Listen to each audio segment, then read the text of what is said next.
दोस्तों भारत के डीएनए में एक ऐसी चीज है जिससे वो रिटेलिएशन करके बहुत ही जल्दी आगे बढ़ जाता है। मतलब कि हमें कोई भी एक बार को गिरा तो सकता है और वो हमें गिराने में कामयाब भी होगा, लेकिन जितनी तेजी से हम गिरते हैं उससे भी दुगनी तेजी से हम उठते हैं और अपने दुश्मन को पछाड़ देते हैं। और ऐसा नहीं है कि ये कोई एक दो बार की बात हो, हर जगह पर हर टाइम पर भारत ने अपने आप को प्रूव किया है। चाहे आप भारत के उस सेना के मामले में ले लो, आप भारत की हिस्ट्री उठाकर देख लो और देख लो कि भारत पर पहले अटैक किया गया, हमें पीछे धकेलने की कोशिश करी गई और एक दो बार तो दुश्मन सफल भी हुआ, लेकिन अंत में हमने हमारे दुश्मन को उसकी औकात याद दिला दी। और अगर आपको दूसरा एग्जांपल दूं तो आप डिप्लोमेसी को ले लीजिए, आप मालदीव का ही एग्जांपल ले लीजिए। वो कितना ज्यादा भारत विरोधी था, इंडिया आउट के कैंपेन चलाया था उसने, उसी ने इंडिया आउट की टी शर्ट से पहनी थी। लेकिन आज क्या कंडीशन आ गई है, आज भारत की डिप्लोमेसी की बदौलत आज वो भारत के सामने आके नाक रगड़ता है, अपना सर झुकाता है। लेकिन चलो मालदीव की तो फिर भी 3-4 महीने पुराने की बात है। हम बांग्लादेश का लेटेस्ट उदाहरण देखते हैं। अभी आप खुद देखिए बांग्लादेश कितनी ज्यादा ऊधम मचा रहा है, भारत के सामने कितनी ज्यादा आफत फैला रहा है। लेकिन आप थोड़े महीने रुक जाइए और फिर देखिए कैसे ये भारत के सामने नाक रगड़ते आते हैं। खैर ये तो हो गई सेना और डिप्लोमेसी की बात, फाइनेंस में भी हमारा कुछ ऐसा ही हाल है। 1951 में हमारी लंका लगी पड़ी थी, लिटरली हमें भारत का सोना गिरवी रखना पड़ गया था। लेकिन उसके बाद भारत ने जो कमबैक किया, पूरी दुनिया आज हमें देख रही है,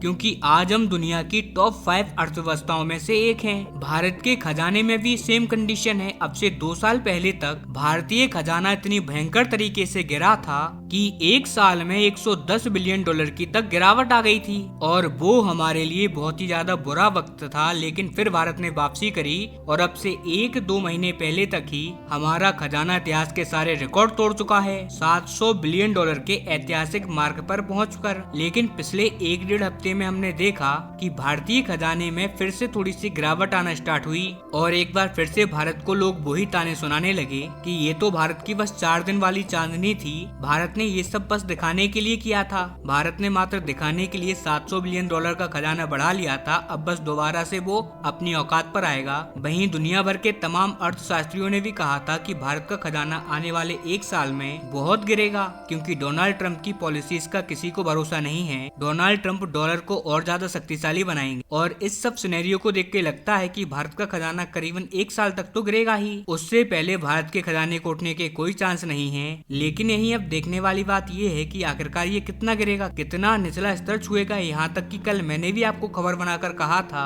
कि भारत का खजाना कम से कम फरवरी तक तो गिरेगा ही, 1 साल का तो हम नहीं कह सकते, लेकिन फरवरी तक यानी कि आने वाले 1-2 महीने तक तो गिरेगा। लेकिन जैसा कि हम जानते हैं, मैंने आपको पहले भी बताया है कि इसे कहते हैं भारत, इसने एक साइड से सबको गलत साबित कर दिया है। अब आप आपकी स्क्रीन पर देखिए, अब से कुछ ही टाइम पहले रिपोर्ट आई है कि भारत का खजाना, जिसके बारे में चर्चा हो रही थी कि भारत का खजाना इस महीने में 10 से लेके 12 बिलियन डॉलर तक गिरेगा, उसे गिरना तो आप छोड़ दीजिए, उल्टा बढ़ गया है। हाँ बड़ा थोड़ा कम है, यानी कि 1.2 अरब डॉलर यानी कि करीबन 11,000 करोड़ की इसमें बढ़ोतरी हुई है। लेकिन इसमें बड़ी बात ये है कि जो मोमेंटम था भारत के अगेंस्ट वो नेगेटिव में था, यानी कि भारत के अगेंस्ट में था, और ऐसे में मोमेंटम को तोड़ना और फिर इसे रिवर्स कर अपने पक्ष में लेके आना, ये बहुत ज्यादा बड़ी बात है। आप यकीन मानिए बहुत सारे ऐसे देश हैं जो कि ऐसा नहीं कर पाते। आप चाइना को ही देख लीजिए, मोमेंटम पिछले कई सालों से उनके अगेंस्ट में है, लेकिन वो इसे रिवर्स कर ही नहीं पा रहे, बस किसी भी तरीके से अपने आप को स्टेबल करने में लगे पड़े हैं। वहीं भारत अपने आप को स्टेबल नहीं कर रहा, बल्कि भारत अपने आप को शानदार बढ़त की तरफ लेके जा रहा है, जो कि अपने आप में एक शानदार उपलब्धि है। हालांकि अभी कम से कम फरवरी तक हम इसे और ट्रैक करेंगे।